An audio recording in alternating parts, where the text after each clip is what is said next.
Selamat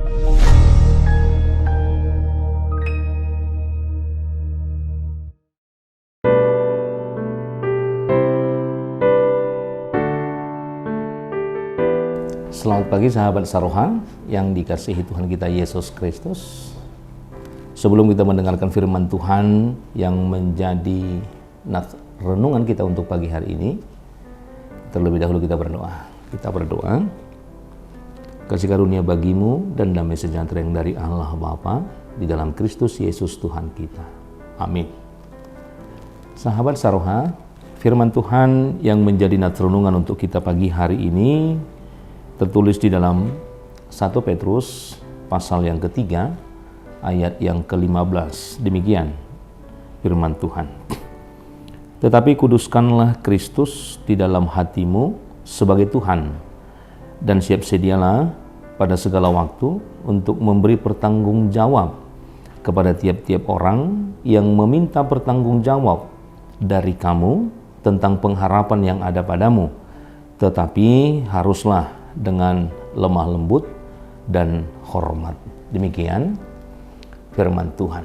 Sahabat Saroha, Petrus mengajarkan bagaimana agar Yesus berada di tempat yang paling tinggi di dalam setiap hati orang-orang yang percaya kepada Kristus. Kata Tuhan dalam hal ini berasal dari kata kurios, yang memiliki arti sebagai penguasa atau sebagai pemilik atau pemegang otoritas yang tertinggi. Itu berarti Yesuslah yang menjadi penguasa atau pemilik, dan demikian juga sebagai pemegang otoritas yang tertinggi di dalam kehidupan kita. Maka jika demikian yang kita pahami, maka kita akan menemukan beberapa implikasi melalui nats pemberitaan Petrus pada pagi hari ini. Yang pertama, kita mau melihat bagaimana Yesus sebagai penguasa dalam hidup kita.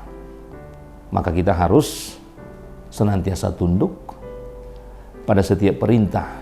Demikian juga peraturan yang telah Tuhan tetapkan di dalam kehidupan kita. Yang kedua, oleh karena Yesus sebagai pemilik dalam kehidupan kita, maka segala sesuatu yang kita punya adalah milik Tuhan. Dan yang ketiga, oleh karena Yesus sebagai pemegang otoritas tertinggi dalam kehidupan kita, maka Dia yang mengatur setiap masa depan yang akan kita lalui di dalam kehidupan kita. Sahabat Saroha, pengaruh Roh Kudus menggerakkan para rasul melalui nats ini. Dan setelah mereka kehilangan harapan karena Yesus mati di kayu salib, mereka dengan berani melangkah atau bersaksi menjadi semakin yakin ketika Yesus mereka pahami dan yakini melalui iman mereka adalah Allah. Maka dengan dipenuhi oleh Roh Kudus, Rasul Petrus dan demikian juga Yohanes berani menghadapi berbagai pencobaan, baik itu dari pemimpin-pemimpin agama Yahudi dan demikian juga dengan orang-orang Saduki. Hal inilah yang ditunjukkan oleh Petrus bahwa bagaimana dia menempatkan Yesus sebagai yang tertinggi di dalam kehidupan atau keyakinan daripada Petrus itu sendiri. Nah, maka dengan demikian ketika kita menempatkan bahwa Yesus yang tertinggi atau yang segalanya kita yakini sebagai pemilik kehidupan kita, tentu di dalam pengaruh itu, di dalam pemahaman itu, dan di dalam keyakinan itu, kita juga harus mencerminkan bagaimana seluruh kehidupan kita dan juga seluruh tujuan kehidupan kita adalah hanya untuk Tuhan. Bukan hanya sebagai pemahaman saja kita buat, tetapi harus mencerminkan di dalam kehidupan kita. Tentu ketika seseorang yang dikuasai oleh kehendak atau firman Tuhan, tentu itu akan seturut dengan apa yang dia alami dan juga dengan apa yang harus dia perbuat di dalam kehidupan sehari-hari yang dia jalankan. Maka melalui nats ini kita mau melihat bagaimana pola hidup yang seharusnya dimiliki oleh orang-orang yang percaya untuk mencerminkan bahwa kita menempatkan Kristus sebagai hal yang tertinggi atau sebagai pusat perhatian atau sebagai tujuan kehidupan kita. Maka kita mau melihat beberapa hal sebagai cerminan kita. Bagaimana kita membuat Kristus itu sebagai pusat dari tujuan kehidupan kita. Yang pertama, bagaimana kita mau mempelajari firman Tuhan. Dikatakan di dalam Timotius pasal yang ketiga juga dalam ayat yang ke-16.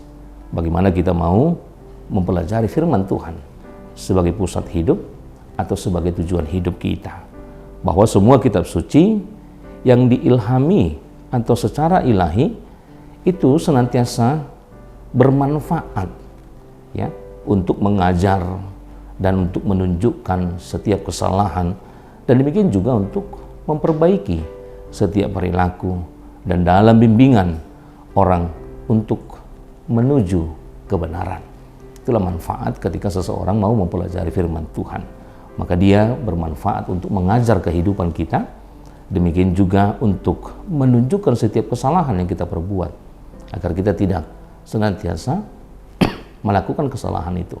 Demikian juga firman Tuhan berlaku untuk memperbaiki setiap perilaku-perilaku kehidupan kita dan juga membimbing kehidupan kita untuk menuju kepada suatu kebenaran tentang firman Tuhan. Yang kedua yang mau kita lihat dalam nats ini, hiduplah dalam hormat dan demikian juga taatlah akan Tuhan. Hal inilah yang mengutip dalam Ibrani 12 ayat 28. Ketika kita menerima kerajaan yang tak tergoyahkan, maka marilah menyembah Tuhan dengan hormat dan takut, dengan cara yang menyenangkan Tuhan.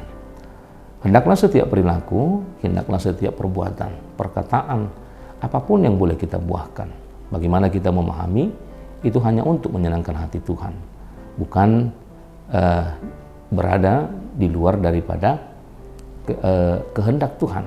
Tetapi bagaimana kita memahami setiap tutur kata, buah-buah dari kehidupan kita, maka kita harus memahami itu semuanya, kita lakukan sesuai dengan kehendak Tuhan di dalam kehidupan kita. Hal yang ketiga, bagaimana kita bisa mengubah pikiran, baik dengan kata-kata yang baik. Dalam Roma 12 ayat 2 juga dikatakan, jangan seperti dunia ini, tetapi perbaharui pola pikirmu untuk membedakan mana kehendak Tuhan dan mana yang baik, mana yang tidak baik untuk kita lakukan di dalam kehidupan kita. Tetapi semuanya senantiasa berkenan kepada Tuhan dan mana yang sempurna di hadapan Tuhan. Maka melalui ini, mari kita ubah agar kita bisa menuju kepada kehendak Tuhan. Agar kita bisa juga menempatkan tujuan hidup kita hanya kepada firman Tuhan. Untuk setiap perbuatan, untuk setiap apa yang kita lakukan, baik melalui karakter, baik melalui perlakuan kita kepada sesama, hendaklah itu juga bisa mencerminkan bahwa apa yang kita lakukan semuanya hanya untuk kehendak atau kesenangan atau kemauan Kristus di dalam kehidupan kita.